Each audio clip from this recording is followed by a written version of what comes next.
Salut, c'est Sébastien Moreau. Je suis vulgarisateur scientifique spécialisé en comportement et en intelligence animale et l'auteur de l'ouvrage C'est les rats avec Jocelyn Billard sur les rats.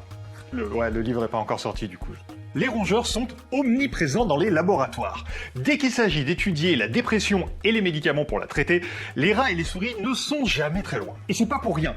Les rats sont des animaux assez émotifs. L'un des tests les plus connus, c'est le test de nage forcé, aussi appelé test de désespoir comportemental.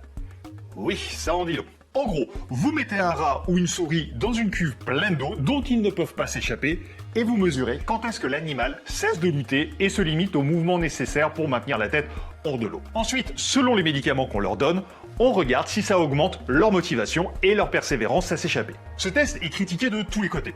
Éthiquement, parce qu'il provoque une peur de la noyade et un stress énorme, et scientifiquement parce que son lien avec la dépression humaine est très discutable.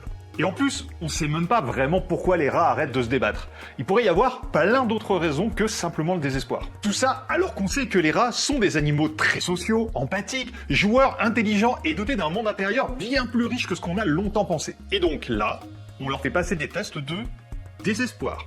J'ai une proposition folle. Et si on arrêtait ?